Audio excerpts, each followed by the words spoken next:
Hello and welcome to my talk. I'm going to be talking about something I call the dynamic duo, when Russian and Western cybercriminals combine. So, a little bit about me. Who am I? So, my name's Will Thomas. I am a cyber threat intelligence researcher at Equinix. I am also the co-author of SANS 4589 Cybercrime Intelligence course, which is coming out in 2024. And I'm also the co-founder of the Curated Intelligence Trust Group. So I'm going to be talking a little bit today about, Western and Russian cybercriminal groups related to ransomware and how it all fits together. So we're going to start with the ransomware gig economy, which is a term sort of coined by Microsoft, and this graphic is a kind of a parody of theirs. But basically, the ransomware gig economy consists of three main types of threat actors, really. There's the initial access brokers, there's the ransomware affiliates, and there's the ransomware as a service operators. So the initial access brokers provide access to the affiliates, and the ransomware as a service operators provide the tools to the affiliates, and the affiliates are the ones who actually launch the attacks. So, for example, my friend Azim is going to be exploiting the systems, gaining persistence, and then selling that access to an affiliate. And then my friend Alan is going to be developing the ransomware binary and giving it to my friend Brett, who's the affiliate, who actually launches it on the victim system. And that's going to be useful for the rest of the talk to remember that. So comparing Western and Russian cybercriminals. So in this case that I'm talking about, the dynamic duo, we have the English-speaking threat actors that like to launch these cyber attacks, and then we have the Russian-speaking threat actors that sort of run the cybercriminal services. So it's the Western ones, or the English-speaking ones, are the ones that perform the attacks, and the Russian ones that sort of enable them. So a previous example of English-speaking threat actors would be Arian Kartaj, who is a teenager from Oxford in the UK who was recently arrested and charged and sentenced. He was actually part of Lapsus, which is a cybercriminal group that targeted multiple large organizations such as Microsoft, Ubisoft, Nvidia, EA, all these kinds of different companies, Rockstar, Uber. There's just a huge string of attacks that Lapsus was responsible for. So I'm sure many of the audience has actually heard of Lapsus before. So these threat actors were sort of like teenagers, gamers, bored adolescents. They were, you could argue that they were financially motivated cyber criminals, but half the time they were doing things, for attention, for the lulz, as some people like to say. They ran a Telegram channel that sort of publicized and boasted about what attacks they did. Whereas on the other side of the coin, you have the Russian-speaking threat actors, such as, a good example is Maxim Yakubets. He is on the FBI's most wanted list for running basically a organized cybercrime group called Evil Corp, with like a team of professional cyber criminals who they do this purely for the money, and they continue to work as hard as they can, and develop all different sorts of techniques to launch cyber attacks basically for pure profit-driven reasons. So let's start with the Western cybercriminals, so the English-speaking ones. In this example, I'm going to be talking about Scattered Spider. They're also known as Octopus, UNC 3944, Storm 0875. These are just different monikers, different aliases that private cybersecurity companies give them, basically. But think of them as a group of cybercriminals. These cybercriminals are sort of native level English speakers, but we're not actually sure which country they're based in. They can be English speaking, but they can live in another country, basically. And this is based on, from my experience, it's based from me, chatting with incident responders, reading blogs, reading articles, and hearing that the voices they use to socially engineer people are English level speaking, like native level English speakers. And they also, have written things, ransom notes, data leak, blog posts, emails, all this kind of stuff with a very high level of competent English with not as many spelling mistakes or grammar mistakes. They share a lot of techniques with other sort of English-speaking underground cyber criminals, such as the account hacking and selling community, which is predominantly English-speaking. This includes underground forums such as OG users, which would kind of spy and sell, coveted account handles such as, for example, at shark on Instagram, or at dog on Twitter, something like that. I mean, those are just examples. Those handles have such a high value that people, criminals will develop techniques to be able to take over those accounts, such as SIM swapping, social engineering, SMS-based credential phishing, all that kind of stuff. And those are the exact techniques that Scattered Spider used during their attacks as well. However, they're not just going after, Instagram or Twitter accounts anymore. They're going after large corporations and launching ransomware. So beware of SIM swapping. SIM swapping is something that some people may have heard of, but not fully understand. It's definitely a recent sort of buzzword that a lot of people are beginning to pay more attention to. So, for example, the Kroll breach. Kroll, big, large financial advisory organization, and they recently came out and said, this is probably one of the most latest examples that I could find, was that they said a threat actor targeted T-Mobile, a T-Mobile account belonging to one of their employees. One of their employees was, basically had their phone number leaked somehow. The threat actor managed to get their phone number. They contacted T-Mobile and they said, please transfer this phone number to my SIM card. Basically pretended to be the SIM owner or the number owner, and basically got the account transferred over to them. So then they had control over that that employee's phone, and they did this against the Kroll employee without any, T-Mobile never even contacted the account owner to do that transfer. So this kind of all happened without Kroll knowing, without the employee knowing, and the threat actor could just socially engineer, trick, T-Mobile, whoever handles account transfers at T-Mobile, trick them into giving it to them. And as a result, the threat actor was able to gain access to certain files, personal information, all these kinds of stuff to other cryptocurrency-related organizations, so BlockFi, FTX, Genesis, all these kinds of things. And it's not, and this is just a case study of SIM swapping, not to say that this is confirmed to be Scattered Spider, but it's very similar to the types of attack that they do. And it's it's just a recent example in the news from only a couple of months ago from when I made this. So I've spent a lot of time researching Scattered Spider. I've probably spent up to over a year now actually researching anytime an intrusion happens and there's sort of whispers and rumors that it could be this group. And I've sort of built up a knowledge base of how their kind of attacks work. And so my research into Scattered Spider's sort of well-known tradecraft includes their initial access methods, their credential access methods, their defense evasion methods, and what infrastructure they use to launch their campaigns. And the first thing, if I hear about an attack, I'll say, okay, how did they get in? What did they do to try and get in? And it's either one of two or three ways, really. They use SMS phishing texts, basically, text messages that go to your phone with a malicious link, or they'll basically phone a victim and pretend to be an IT team or something and try to get the victim to give them access, basically. The phishing pages that they send in their SMS phishing are pretty much always going to be cloned single sign-on portals. So, if you're an IT admin or a sysadmin, you're gonna be aware of, managing these single sign-on portals. Single sign-on portals are supposed to be, take a lot of the pressure away on, securing every single access to everything. But so, just puts all accounts into one. But it's kind of a single point of failure, because if a threat actor can phish that, then they've got access to all the things the single sign-on portal enables them to. So Scattered Spider kind of found a weakness there, and it's actually possible to get in via exploiting these weaknesses. Either the human factor of security is always going to be a difficult thing to mitigate. It's always going to be a problem, and this threat group thoroughly knows that and will always try to exploit that for initial access anyway. So SMS phishing, SIM swapping, phone calls, all this kind of stuff, that kind of rings. If a ransomware attack starts with that, my alarm bells are already ringing that it's like makes me think it could be them.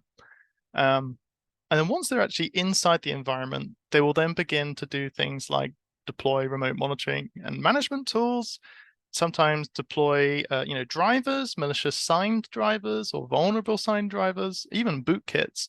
And these tools kind of help them because it enables them to gain like system level privileges on Windows systems, and then they can just disable they have those privileges, then they can disable security tools. So, once the threat actors are on the system, they deliver additional tools such as signed drivers, and then just turn off your security tools. And once they've done that, they have privileged access to your system. And they can start to do things like pivot around the system and deploy ransomware, steal additional privileged credentials. So yeah, and how they actually launch these attacks, they use anonymous VPNs, so something like ExpressVPN, Mullvad VPN, Surfshark. These VPN companies, they accept Bitcoin as payment. So pretty much anyone can use any funds to pay for these VPNs, and they can just browse the internet anonymously. This is what the threat actors do pretty much on every single intrusion. And they also register lots of domains. And there's actually a specific pattern on how they register those domains. A lot of them will have something like the brand name they are targeting, and then -sso.com or -okta.com, which is a single sign-on provider. And then they will also connect to the victim system using something like Tor, and they will also copy information and download additional files and use they actually use online file sharing services for this. So that doesn't actually cost them anything. These services are already freely available, so they can just, basically download and upload files, text and whatever, backwards and forwards inside the client's inside the sort of victim's network, without them noticing, because they're legitimate file sharing services. So I want to kind of zoom in and think about a case study that sort of came out. Coinbase in February 2023 this year, Coinbase came out and said that they had a cyber attack. They listed all of the different things that they experienced during that attack. And, I went through and I was like, okay, this kind of matches up with ScatterSpider's known TTPs. So Coinbase the attack started with SMS phishing messages. The SMS phishing messages were, targeted Coinbase. They weren't just spam; they were targeted. The domains were themed the same as their single sign-on system. They used phone calls to harvest their credentials. If they couldn't, if the victims weren't in Coinbase's example, the victims, the targeted employees actually didn't fall for the phishing text. But then the threat actors got even more persistent, and they actually called the victims and pretended to be the Coinbase IT team and managed to trick the victim that way. So once they did that, they downloaded remote monitoring and management tools, so legitimate remote control tools that a lot of organizations use. So you're not really going to be on the lookout for these, because they're, unless you're aware of threat actors that do this, you're just going to think these are legitimate tools that you use in your environment anyway. So once they do that, they deploy these RMM tools, and then, they begin using file sharing services to download and upload credentials or additional payloads, additional malicious files. And then they used, in Coinbase's example, they used a third-party VPN provider, which was Mullvad VPN. So these, what have we got there? 7 different things that Coinbase wrote about all match up with known ScatterSpider TTP. So that's a very good chance, very high chance, but high confidence really. As a threat intelligence researcher, I believe that ScatterSpider is responsible for that attack.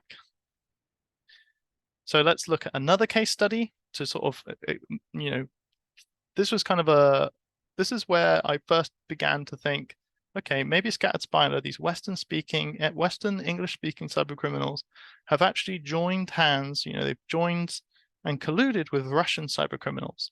This was the very first case of that I began to believe that, was when in February 2023, not long after or around the same time as the Coinbase incident, Reddit actually came forward and explained that they had a data breach, they had an attack.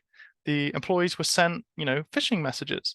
The phishing message went to a website impersonating Reddit's SSO page, and employees' credentials were then stolen. And they targeted, managed to phish their, two-factor authentication, multi-factor authentication code. And the attacker gained access, stole internal documents and code. It's exactly the type of thing that we expect from ScatterSpider now. But the interesting thing about this was that this happened in February.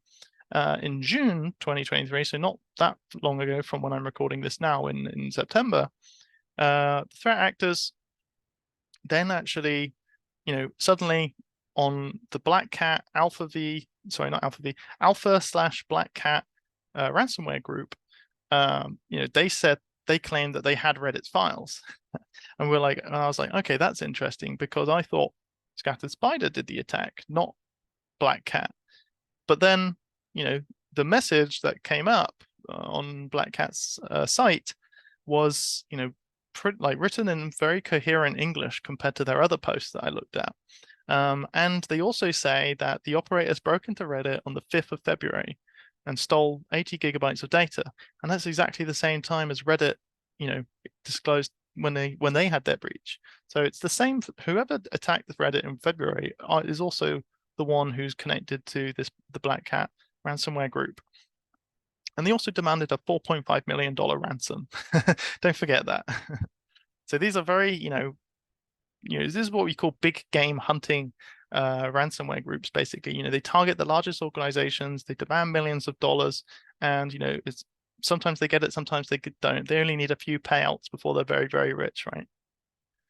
So, introduction of the Russian-speaking threat actors. So the Russian cybercriminals we have are sort of interchangeably known as BlackCat or Alpha. They're confirmed a Russia-based organization of cybercriminals. They're known for running the ransomware as a service, known as BlackCat, which is the operation that has multiple ransomware affiliates. So think back to the ransomware gig economy diagram I showed you. These are the RaaS operators, and they provide the tools to the affiliates. BlackCat is actually known for being affiliated with DarkSide, which is another type of ransomware, which is actually responsible for the Colonial Pipeline attack in July 2021. And it was actually the worst cyber attack on US critical national infrastructure in history. So many of you probably may remember that. Basically, fuel was halted because ransomware was on the biggest fuel pipeline in America, basically. And not a good day for US cybersecurity. But since that attack, DarkSide shut down, and not long after that, in November, Black Matter appeared. And people were basically looking at the code, doing comparisons, mapping, like I did with Scattered Spider, thinking about how do they launch their attacks, and being able to figure out, okay, the DarkSide attacks are very similar to Black Matter attacks. The code is very similar. Their other behaviors are very similar. They had the sort of same leak site, like darknet leak site, where they publish stolen files. Okay, high confidence, these guys are probably the same. And BlackCat, again, those sort of comparisons led to researchers being able to understand that BlackCat's connected to DarkSide and Black Matter. So how does a BlackCat RaaS normally work? So the RaaS scheme actually recruits affiliates from the forums. That's step one. Step two is the RaaS, it's a control panel that affiliates use, and they can customize their ransomware and track their different campaigns. Number three, the affiliates can download the tools from the RaaS ready for the attack. And then step four, the affiliates can attack a target, steal the data, and deploy the actual ransomware that they customized and got from BlackCat. Then the negotiations begin. So this is sort of where it comes back to the RaaS a little bit more, where they get more involved with hosting the infrastructure for negotiations to take place, to publish stolen data, and actually handle payments as well. And then the ransom that's extracted from the victim in some cases. In many cases, unfortunately, the ransom that's paid to these cybercriminals is then split between BlackCat and the affiliate. So BlackCat, here's an example of BlackCat recruiting the affiliates on the cybercrime forum. So, this is a Russian speaking forum called exploit.in. This is where all the sort of underground cybercrime deals take place for Russian speaking threat actors. And, here's a post that I screenshotted of them. So they said that we're looking for pen testers and we need experienced pen testers. Please contact us. And they list their TOX IDs, and then they list their Jabber ID as well. And sort of, this is how the forums work. The threat actor will post an advert, and then they'll post a way to contact them that's sort of off the forum. So TOX is actually a open source end-to-end encrypted chat messenger. So if you download TOX, put that code in, you'd be able to speak to Alpha V. It's as simple as that. Unfortunately, these threat actors are able to recruit affiliates this way. But you have to be speaking Russian, and you have to prove that you're a cyber criminal. So this is what the victim sees on the other side of it. So for how the RaaS works, BlackCat affiliates can generate a new Windows or Linux payload. They can set a countdown timer. They can set the ransom demand. They can generate a URL for the negotiation site. They can then decrypt one file as a test, like they can prove to the victim that, this ransomware is a legit software that can sort of encrypt files and decrypt files. If you pay the ransom, you'll actually be able to decrypt your other files. And then they also, show them that if you don't pay the ransom, we're going to leak your files. And so here's just sort of a screenshot of what a victim would see once in this scenario, the ransomware has been deployed. They see the ransom note, they go to a link, and then this is sort of what it looks like. Yeah, so BlackCat has many affiliates. So BlackCat has, up to, like before I made this talk, I've been trying to, a lot of the time I'm, investigating open source research. I'm seeing what anyone posts about different threat actors that I track, and use that to build up my own knowledge base. So in this example, like I was tracking BlackCat, and I found reports of up to 5 different affiliate teams that deploy BlackCat. So you've got 5 different groups or individuals that are launching attacks at any one time. That's why every time a new post of stolen data is added to the leak site, it could be a different threat actor. So in July 2023, the Canadian government basically put out an advisory saying that BlackCat was launching attacks in Canada. And they shared some information about between January 22 and June 23. BlackCat affiliates have been attacking. They make individual ransom demands, all this kind of sort of usual stuff. And then some similarities begin to emerge. So BlackCat affiliate TTPs against Canada, shared by the CCCS. In that advisory, there was multiple things that made me think this is Scattered Spider. So the SMS phishing messages, the target-themed credential phishing, the SSO-themed domains, the phone calls to harvest their credentials, MFA fatigue attacks. That's being reported as something they do as well. The RMM tools, the file sharing services, the third-party VPN provider.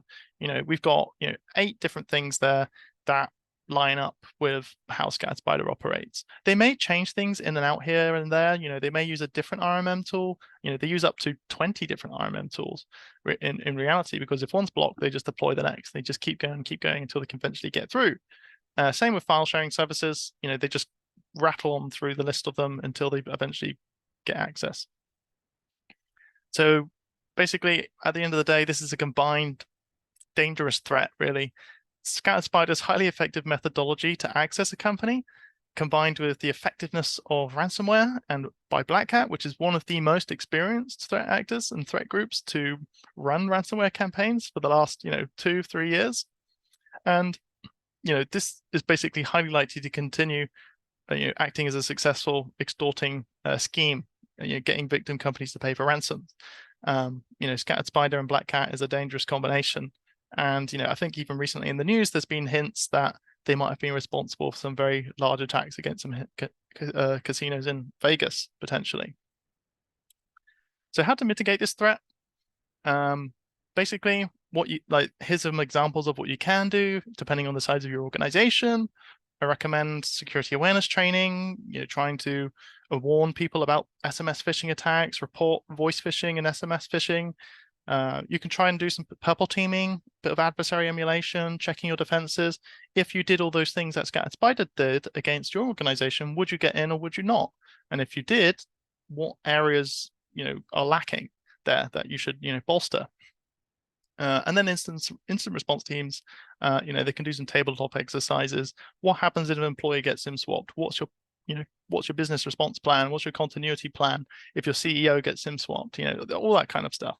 As well as ransomware, like do you have backups? Do you have the right point of contact for law enforcement? All this kind of stuff. But at the end of the day, I think one of the best ways you can really counter Scattered Spider really is engineering the problem away as best you can. Allow listing certain software. If you have RMM tools in your environment, make an inventory of which ones you use or which ones you don't.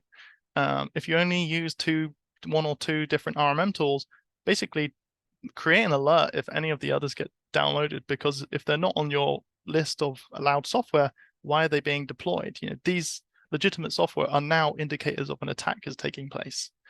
Detecting driver-based attacks, this is really difficult, but blocking vulnerable drivers, Windows Defender application control, Microsoft has actually brought out new ways to mitigate them, harden your network, but they can be a challenge to implement. Investigate online file sharing sites, pretty much similar environmentals. If you're seeing paste sites, if you're seeing code repositories that aren't used by your developers, then you have to question why are they coming up in your logs. Identity access management, probably one of the best ways to stop scatter spider phishing attacks and other sorts of spam and credential harvesting as well as just phishing resistant hardware tokens. So something like a YubiKey or some other brand, there's a hardware token that requires you to plug it into your device when you authenticate. And if a threat actor doesn't have that device, then they can't log in. So it's a pretty effective way to stop all phishing. Yeah, thanks so much for listening. And I really hope you enjoyed that as much as I did putting it together. If you want to be able to, reach out to me, ask me any questions about this presentation, about Scattered Spider or BlackCat, please, you can reach out to me on Twitter or LinkedIn. William Thomas, Will Thomas, Bushido Token, all these kind of, I'm pretty easy to reach if you ever have any questions or want to chat about Scattered Spider or BlackCat or ransomware in general. I have my own personal blog containing my latest research, and I have a GitHub account that contains previous talks, podcasts, projects, all these kinds of different things related to CTI and threat intelligence in general. Yeah, this has been great. I really enjoyed putting this together and hope you enjoy the rest of HexCon 23. Thank you very much.